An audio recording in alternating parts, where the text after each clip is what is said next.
سواء كنت عايز تبيع أو تأجر العقار بتاعك، فتسعير العقار يعتبر العامل الأساسي لنجاح أو فشل البيع. وده أنا كنت قلته في فيديو قبل كده. ممكن يكون في عوامل تانية معتمدة على نجاح بيع العقار ده أو إيجاره، زي جدية البائع أو العرض والطلب أو التسويق المظبوط للعقار ده. وممكن العقار بتاعك يكون فيه مميزات كتيرة، بس في الآخر كل ده مش هيبقى ليه أي قيمة لو العقار مش بتسعر بشكل مظبوط. لو السعر بتاعك مش مطابق لأسعار العادلة للسوق، فالعقار بتاعك مش هيكون ليه أي قيمة. وده أنا كنت قلته برضو، ممكن تقعد بالشهور وبالسنة وأكتر عارض العقار بتاعك ومش بيتباع خالص. فالفيديو ده احنا هنتكلم شوية عن التسعير، البرايسنج، ازاي تسعر العقار بتاعك بشكل مظبوط. الفيديو ده مهم ليك جدا كصاحب عقار عايز تبيع أو تأجر، ومهم ليك برضو كوسيط عقاري. لازم تكون فاهم ازاي تسعر العقار بشكل مظبوط. خليكم معايا لاخر الفيديو. انا محمد رضوان، واهلا بكم في فيديو جديد. مبدئيا لازم تبقى فاهم ان مفيش اي مشكله خالص لما يكون عندك جهل بمساله التسعير. ده امر طبيعي. ممكن انت تكون اول مره بتشتري عقار واول مره تبيع عقار، فطبيعي جدا ان انت ما يكونش عندك فكره ازاي تسعر العقار بتاعك بحيث تحط سعر مناسب لسعر السوق، وفي نفس الوقت يكون سعر كويس للبيع. فعشان كده انا حبيت اعمل فيديو زي ده نتكلم فيه شويه عن اساسيات التسعير، وايه هي الاخطاء الشائعه اللي بتحصل اللي بتؤدي انك تسعر العقار بتاعك بشكل غلط. خصوصا ان مفيش ناس كتير بتتكلم قوي في موضوع التسعير ده.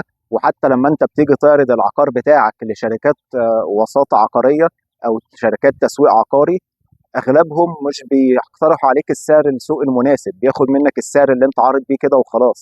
مع ان التسعير ده زي ما قلت اهم عامل لبيع العقار او ايجاره. وبرضه لازم تبقى فاهم ان موضوع تقييم العقار ده مش حاجه بسيطه خالص. دي بيتعمل فيها كورسات، في كورسات مخصوصه لتقييم او تسعير العقار. بس طبعا انت حتى كوسيط عقاري انت مش مطلوب منك ان انت تتعمق قوي في الموضوع، بس تبقى فاهم على الاقل الاساسيات لتسعير العقار بشكل مظبوط، وتبقى فاهم ازاي تسعر العقار في السوق بتاعك في المنطقه بتاعتك او المنطقه يعني اللي انت شغال فيها. طيب اول حاجه، انت لما بتكون عايز تعرف متوسط اسعار في منطقه معينه، دلوقتي انت وسيط وكلمك مالك عقار عايز يبيع العقار بتاعه، فهو بيسالك دلوقتي ايه السعر المظبوط للعقار ده، او مشتري بيكلمك وعايز يعرف رنجات او متوسط الاسعار في المنطقه دي علشان هو بيفكر يشتري في المنطقه دي. فانت دلوقتي مثلا بتشوف اللي معروض في المنطقه او اللي اتباع مؤخرا في المنطقه دي، فانت بتخش مثلا على مواقع عقاريه اللي معروض فيها عقارات في نفس المنطقه دي، وتشوف الاسعار المطروحه في السوق. فتلاقي مثلا اسعار العقارات او اسعار الشقق مثلا في المنطقه دي، الشقق المشابهه للشقه اللي انت عايز تسعرها، تلاقي الاسعار بتتراوح ما بين مثلا 4 مليون 500 لغايه 5 مليون 500 مثلا. فانت تقول المتوسط السعر 5 مليون، ده متوسط سعر الشقق في المنطقه دي او في المشروع ده 5 مليون. وده اول خطأ. لو انت بتشوف الاسعار في المنطقه بالطريقه دي، ده خطأ تماما. ليه بقى؟ لان السعر مش بيتحدد كسعر كلي او سعر اجمالي للعقار. يعني ما ينفعش اقول متوسط الاسعار في المنطقه دي 5 مليون. السعر بيتحدد بالمتر. المفروض ان انا احدد متوسط السعر بالمتر مش بالسعر ككل. لان دلوقتي البائع ممكن يسالك انا شقتي غرفتين هيبقى سعرها كام، او مشتري بيكلمك بيقول لك انا عايز شقه غرفتين، فالشقه الغرفتين تعمل كام مثلا. لو انت قلت له سعر اجمالي، ده خطأ تماما. ولو العميل اللي انت بتكلمه لو هو فاهم، هو هيبقى شايف ان انت كده غلطان، ان انت كده مش شخص محترف. انما الصح انك تبقى مسعر بالمتر. لازم تعرف هي الشقه دي كام متر، لان دلوقتي ممكن جدا شقه غرفه واحده تكون اغلى من شقه غرفتين، علشان الشقه الغرفه الواحده مساحتها اكبر من الشقه الغرفتين. ممكن شقه 100 متر مثلا تكون غرفه واحده، وممكن شقه تانية اقل منها 80 متر وتكون غرفتين. فطبعا الشقه الغرفتين هتبقى ارخص من الشقه الغرفه الواحده علشان مساحتها اصغر. فالسعر بيتحدد بالمتر. المفروض تشوف الاسعار اللي معروضه وتقسمها على عدد الامتار وتشوف متوسط سعر المتر كام. هتلاقي مثلا سعر المتر في المنطقه 25,000 30,000. ولما حد يسالك على الاسعار في المنطقه بتقول له المتر بكذا، متوسط اسعار المنطقه المتر بكذا مش السعر ككل. فدي اول حاجه، ان السعر بيتحدد بالمتر. سواء انت بتتكلم على اسعار شقق في منطقه معينه او في مشروع معين، او اسعار مكاتب مثلا في مول معين، فالسعر في المنطقه دي او في المبنى ده بالمتر. فتلاقي مثلا اسعار متر شقق في منطقه معينه بتتراوح ما بين 30 ل 35. فانت لما تيجي تتكلم مع حد في السعر تقول له الاسعار بتتراوح من 30 ل 35 في الرينج ده. بتختلف بقى على اساس ايه؟ على اساس كذا حاجه بقى. الموقع مثلا، موقع المبنى قبل موقع الشقه نفسه، موقع المبنى نفسه، موقع المبنى فين في المشروع او فين في المنطقه دي. المبنى مثلا واخد ناصيه، المبنى قريب من خدمات، بيطل على لاندسكيب مثلا واسع، التشطيب بتاع المبنى، التشطيب الخارجي، التشطيب المداخل، هل هو تشطيب مثلا رخام ولا سيراميك، الاسانسيرات، في اسانسيرات في المبنى ولا من غير، وفي كام اسانسير برضو، عدد الاسانسيرات ده بيفرق. موقع الشقه نفسها جوه المبنى، الشقه اللي موقعها خلفي غير طبعا اللي موقعها امامي وبص على فيو، غير اللي موقعها واخده كورنر مثلا فبيخش لها الاضاءه والهواء بشكل احسن. فكل دي طبعا نقط تميز، فاسعار المتر بتختلف بقى على حسب التميز ده. طيب من الاخطاء اللي احنا بنشوفها، لو واحد مثلا دلوقتي عايز يبيع العقار بتاعه، خصوصا لو في مشروع جديد، مشروع تحت الانشاء، ممكن يكون لسه عليه اقساط وعايز يخرج من نص السكه كده ويبيع العقار بتاعه، فبيبتدي يسال الوسطاء او يسال في جروبات على السوشيال ميديا انا ايه السعر المناسب اللي ابيع بيه العقار بتاعي. فتلاقي ردود مثلا زي واحد يقول لازم تحط في الاعتبار موقع العقار بتاعك ونقط التميز في العقار والمشروع نفسه ايه المميزات اللي فيه، والمطور لو اسم كبير ده ليه سعر تاني. بس ما تلاقيش حد او ما تلاقيش كتير بيقولوا اجابه مظبوطه فعلا او اجابه عمليه. طب ايه هو الرد المظبوط؟ الرد المظبوط انك تشوف اصلا هل المكان او المشروع ده عليه طلب ولا لا. الموضوع عرض وطلب، العقارات متوقفة على العرض والطلب. لازم تبقى فاهم ان انت عندك نوعين من السوق، في حاجة اسمها بايرز ماركت او سوق المشتري، وحاجة اسمها سيلرز ماركت او سوق البائع. سوق البائع او سوق السيلر ده بيكون الطلب عليه عالي جدا، فاللي بيبقى محدد الاسعار او اللي متحكم في الاسعار بيكون البائع. سوق المشتري او سوق الباير ده العكس، بيكون الطلب على المكان ده اقل من اللي معروض، بيكون اللي معروض كتير او حتى مش كتير، بس بيكون الطلب عليه مش عالي، فاللي بيبقى متحكم في السعر هنا هو المشتري. فانت لازم تبقى فاهم انت في انهي سوق من دول، هل انت في سوق البائع ولا في سوق المشتري. وده بيودينا لنقطة مهمة وهي المقارنة الخطأ، ان انا بقارن بشكل غلط تماما. اقارن المكان اللي انا فيه، ممكن المكان او المشروع اللي انا فيه يكون سوق مشتري اكتر، وقارنه بمكان تاني ممكن يبقى قريب مني بس هو سوق بائع. فطبيعي الاسعار هناك بتبقى مختلفه تماما عن الاسعار اللي المفروض هعرضها هنا في المكان ده. يعني ما ينفعش اكون ببيع في مشروع الطلب عليه ضعيف وسعر العقار بتاعي بناء على مشروع تاني جنبيه الطلب عليه عالي. طبعا ده هيؤدي لتسعير خطا تماما. ومن المقارنات الخاطئه برضو ان انا اقارن بقى اللي جنبي باع بكام او عايز يبيع بكام من غير ما احط اي حاجه تانية في الاعتبار. وانت كوسيط عقاري هتسمع ده كتير من عملاء، اي بائع معلي السعر بتاعه دايما هتلاقي عنده مبرر، يقول لك ده اللي جنبي عارض بكذا واللي جنبي باع بكذا، على افتراض ان هو متاكد فعلا من المعلومه. فما دام الناس دول عارضين بالاسعار دي انا ليه هعرض اقل منهم؟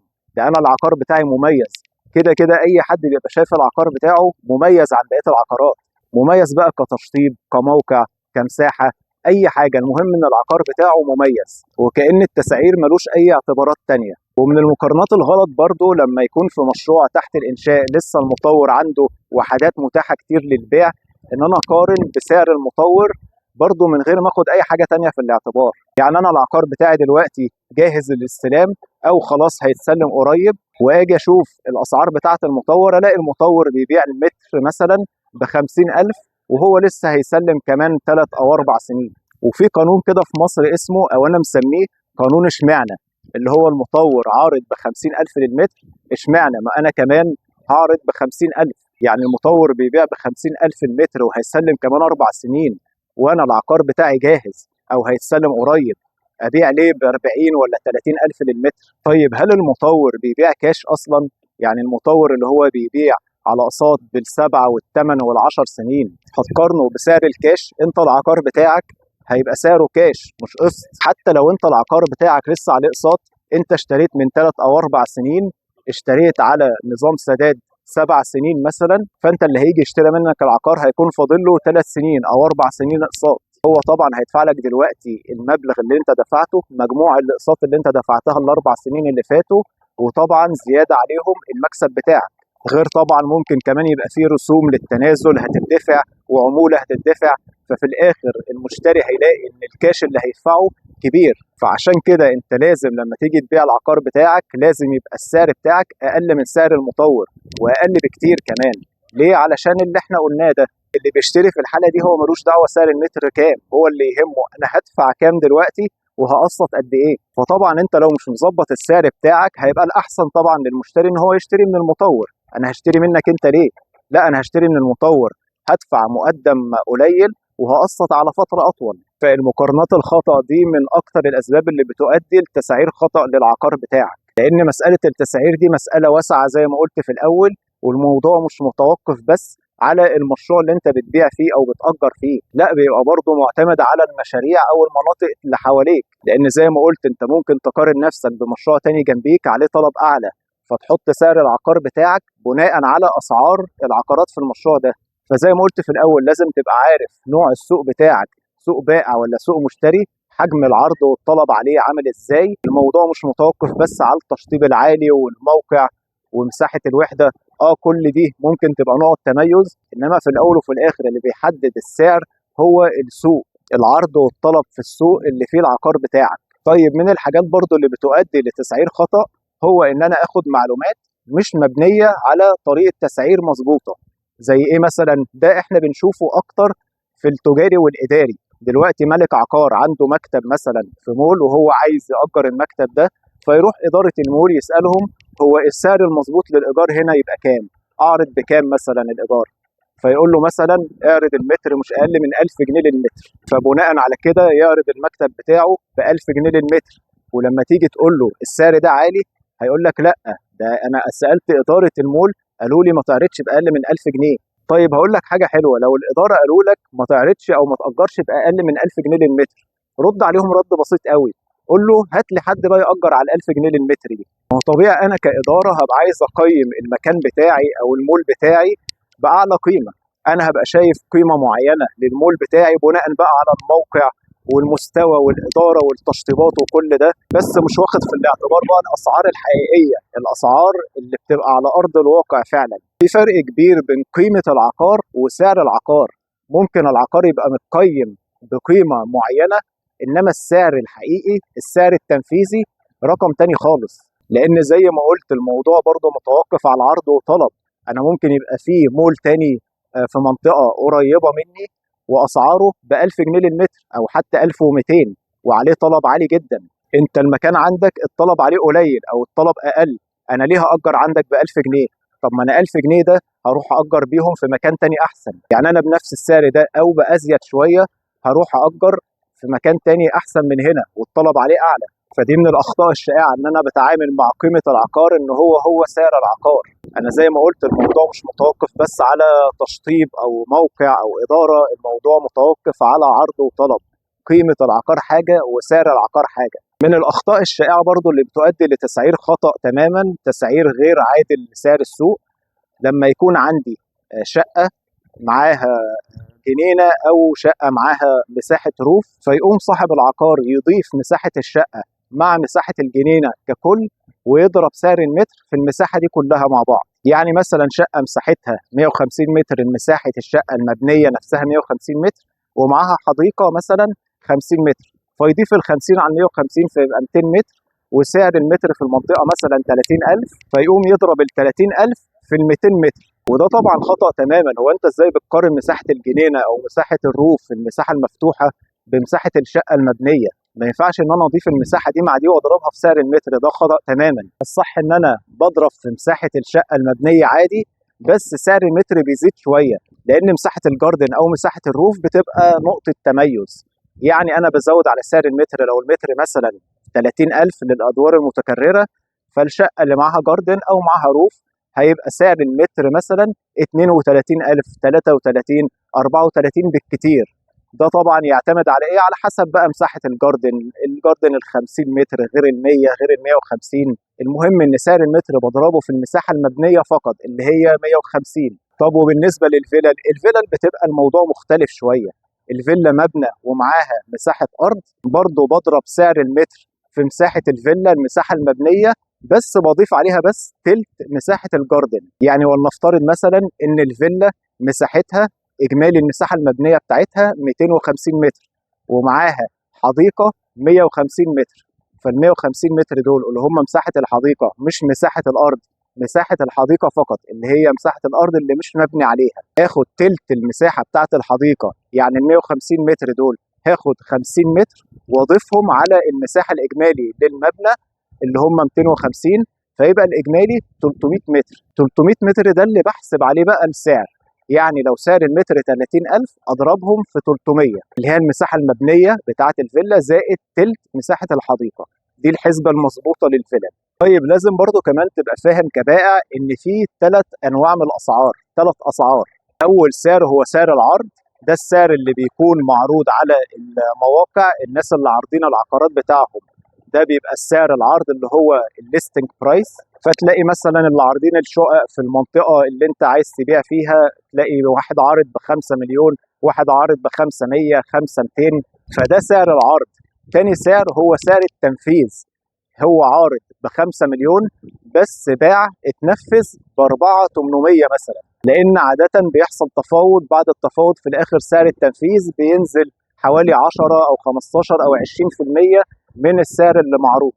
ثالث سعر هو سعر البائع. انت دلوقتي كبائع عايز تبيع العقار بتاعك، دخلت على المواقع دي تشوف اللي معروض، او سالت في جروب الملاك مثلا بتشوف الناس عارضه بكام، فلقيت الناس عارضين ب5 مليون، فانت طبعا كبائع هتقول لنفسك قانون اشمعنى اللي انا قلته من شويه، اشمعنى هم عارضين ب5 مليون وانا طبعا العقار بتاعي مميز فانا هعرض ب500 او 500. الموضوع بيدخل في تسعير خطأ زي ما انا شرحت من شويه. فده النوع الثالث من السعر، هو سعر البائع، هو سعر بناء على اللي شافه معروض، هو ما يعرفش بقى ان ده باع ب4,900 وده باع ب4,800، هو شاف اللي معروض بكذا فسعر بناء على ده.